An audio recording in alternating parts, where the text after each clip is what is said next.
that SCUM supports. Each piece of cloth has important properties like heat insulation, armor, inventory slots, and finally, there's a wetness property. All of these parameters are defined by material, meaning that a flannel shirt will perform differently than a leather jacket. As you can see from the inventory perspective, there are groups of layers per body region. The top group is assigned to the character's head, the middle one covers the torso area, while the bottom part is for legs and feet. By stacking layers of clothing, you combine their parameters in the same way you would do in real life. When it comes to layered clothing, your grandma was right. It helps you to adapt to any weather condition possible. So how can you get wet in the game? The most obvious way is by sweating. While performing tasks, the body will heat up.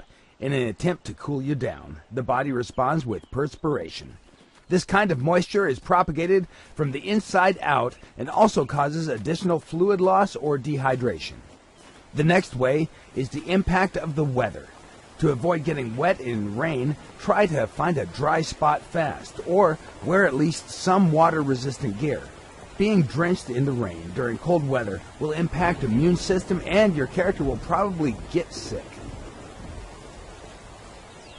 In the following example, you can see twin brothers on their way to the beach. Adolf on the left is wearing standard military-issued tactical jacket, and Desmond on the right has his all-time favorite olive raincoat. They both have several layers of the same clothes beneath the outer layer. If you take a closer look at the inventory, you might notice that each item has its own weight listed in the top right part of the icon. The same value is also shown with green-colored font so that it can be tracked more easily. All other inventory slots are empty because both brothers forgot to take their inflatable swimming armbands with them to the beach. Luckily for them, they won't drown because the rain will come again, falling on their heads like a memory. As the rain starts to pour down on these poor guys, their clothes will start to absorb the water and become wet. If we speed up the time, you'll be able to see the impact of rain on the different layers of clothing much better. Carefully examine the green numbers. As expected, the tactical jacket gets wet relatively quickly, along with the backpack, pants, and shoes. Increasing values in green actually represent the amount of water that has been absorbed by clothes and gear. On the right, Desmond is doing much better.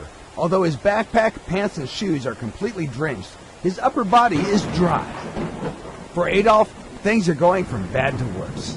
It seems that the tactical jacket waterproof factor isn't as good as advertised and leaks water on his sweater and shirt, making him completely wet. Furthermore, as Adolf's clothes are getting wet, they're also getting heavier, meaning that he'll be carrying an additional 13 plus ounces of weight all the way back home. This will certainly affect his calorie consumption during that trip, and his performance will suffer as well. In SCUM, moisture absorption and retention depends on the material that's being used for clothing. Let's bring out the sunshine again. Do notice that both guys were standing completely still in heavy rain just because we asked them nicely. These guys are true heroes. Now, it's time to see what happened with the inner layers of clothing. As you can see, Adolf's sweater is all wet, while Desmond's is still dry.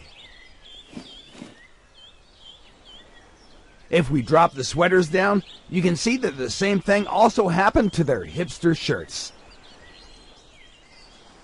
In the previous part of the video, you might have noticed that different parts of the clothing can absorb or retain different percentages of water. As in real life, some parts of the body can become wetter than others. In SCUM, we handle wetness per body part along with separate layers of clothes that can have different wetness values also. This means that parts of your gear can be dry or wet depending on what you do. Body parts that are covered separately are feet, legs, torso, hands, and head. If you're standing in the water up to your waistline, then only your legs and feet will be wet. The rest of your body will stay dry.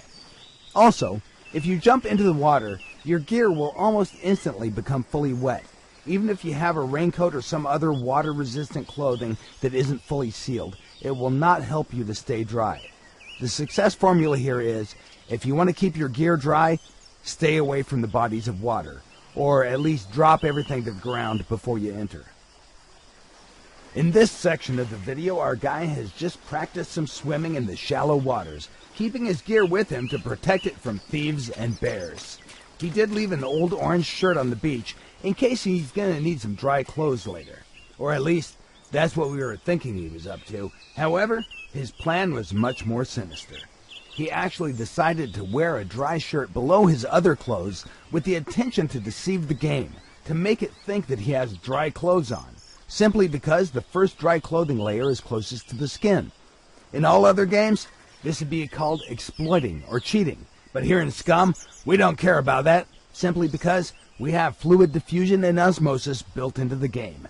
For those of you who don't know, diffusion is the movement of molecules from a region of high concentration to a region of low concentration, meaning that his dry orange t-shirt will soon become a wet orange t-shirt. After everything you've seen so far, if you still think that it's okay to jump into deep water with all your gear on, take a moment to see what happened to our dear Adolf last year. That particular summer day, he was showing off at the pier. He accidentally fell into the water along with his traveling backpack on his back. To make things even worse, the backpack was full of his mother's lingerie. The next thing you know, all that stuff simply pulled him directly to the bottom. The only way to survive in this kind of situation is to drop excessive weight until the buoyancy pulls you up.